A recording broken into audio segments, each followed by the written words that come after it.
श्रीमद कुंज विहारी नमः। श्री स्वामी हरिदास विजय तीर्थराम। साधकों के लिए एक बड़ा सुंदर उपाय है भगवान के सामने आर्त होकर दीन भाव से अपने हृदय को खोलकर रोना। यह साधन एकांत में करने का है। सबके सामने करने से लोगों में उद्वेग होने और साधन के दम्भ रूप में परिणत हो जाने की संभावना है।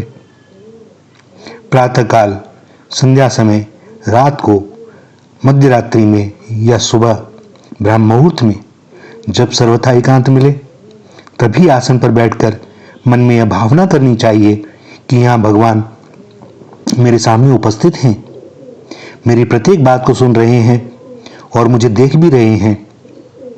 और यह बात सिद्धांत से भी सर्वथा सत्य है कि भगवान हर समय हर जगह हमारे सभी कामों को देखते और हमारी प्रत्येक बात को सुनते हैं।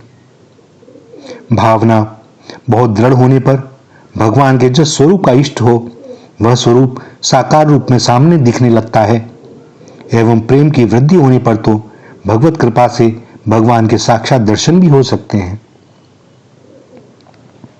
नियत समय और यथासाध्य नियत स्थान में प्रतिदिन नित्य की भांति आसन या जमीन पर बैठकर भगवान को अपने सामने उपस्थित जानकर दिन भर के पापों का स्मरण कर उनके सामने अपने सारे दोष रख देने चाहिए और पश्चाताप करते हुए आर्त भाव से क्षमा तथा फिर पाप न बने इसके लिए बल की भिक्षा मांगनी चाहिए।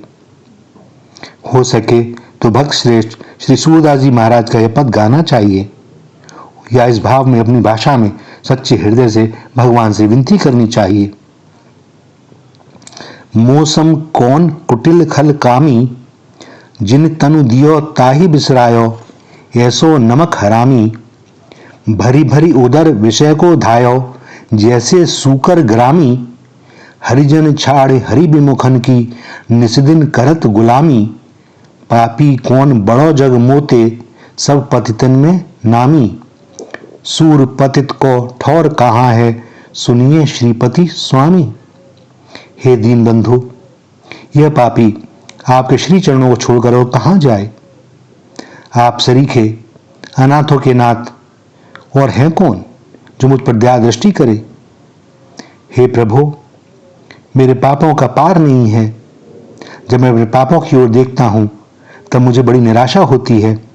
करोड़ों जन्मों में भी मेरे उद्धार का कोई साधन मुझे दिखाई नहीं देता, परंतु जब आपके विरध की ओर ध्यान जाता है तब मन में ढाढ़स बंध जाता है और आपका वह वचन स्मरण होते हैं जो रणभूमि में आपने अपने सखा और शरणागत भक्त अर्जुन से कहे थे कि अत्यंत पापी भी अनन्य भाव से मुझको निरंतर भजता है तो उसे साधु ही मानना चाहिए, क्योंकि उसने अब से आगे केवल भजन करने का भली भांति निश्चय कर लिया है। अतः वह शीघ्र ही धर्मात्मा बन जाता है और सनातन परम शांति को प्राप्त होता है।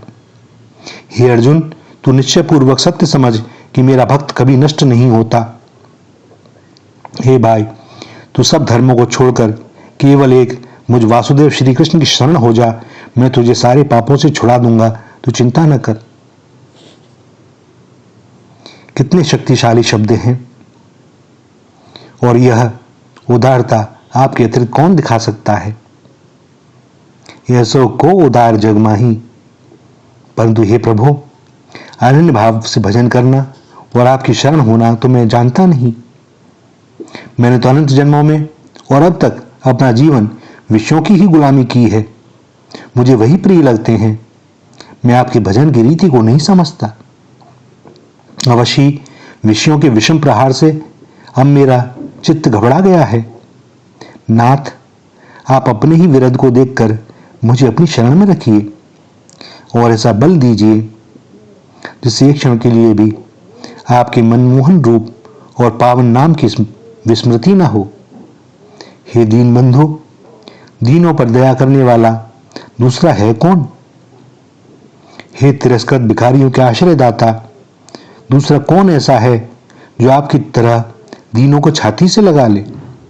जिसको सारा संसार घृणा की दृष्टि से देखता है, घर के लोग त्याग देखते हैं, कोई भी मुंह से बोलने वाला नहीं होता, आप उसको भी अपना लेते हैं। उसको तुरंत गोद में लेकर उसका मस्तक सूंघने लगते हैं, हृदय से लगाकर उसे अभय कर देते हैं।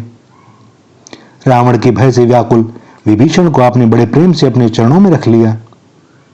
पांडव महिषी द्रौपदी के लिए आपने ही वस्त्रावतार धारण किया। गजराज की पुकार पर आप ही पैदल दौड़े। भक्त प्रहलाद की को बचाने के लिए आपने ही नरसिंह अवतार धारण किया। ऐसा कौन पतित है जो आपको पुकारने पर भी आपकी दया दृष्टि से वंचित रहा हो? हे अभयदाता, मैं तो हर तरह से आपकी शरण हूं, आपका हूं, मुझे अपनाइए प्रभु। हे पतित पावन, हे आर्थ त्राण परायण, हे दया सिंधु, बुरा भला जो कुछ हूं वो आपका हूं। अब तो आपकी शरण में आ गया हूं। हे दीन के धन, हे अधम के आश्रय, हे भिक्षुक के दाता, मुझे और कुछ भी नहीं चाहिए।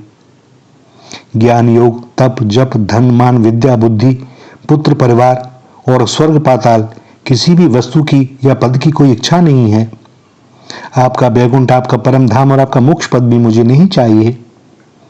यह एक बात की इच्छा है, वह यह है कि आप मुझे अपने दासों में गिन लीजिए। एक बार कह दीजिए कि तू मेरा है। प्रभु, गोसाई जी के शब्दों में मैं भी आपसे इसी अभिमान की भीख मांग रहा हूं। अस अभिमान जाए नहीं भोरे, मैं सेवक रघुपति पति मोरे। हे नाथ, बस इसी अभिमान में डूबा संसार में निर्भय विचरा करूं और जहां जाऊं वहीं अपने प्रभु का कोमल कर कमल सदा अपने मस्तक पर देखूं।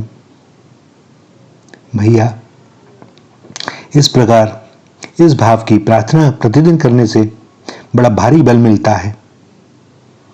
जब साधक के मन में यह दृढ़ निश्चय हो जाता है कि मैं भगवान का दास हूं, भगवान मेरे स्वामी हैं, तब वह निर्भय हो जाता है।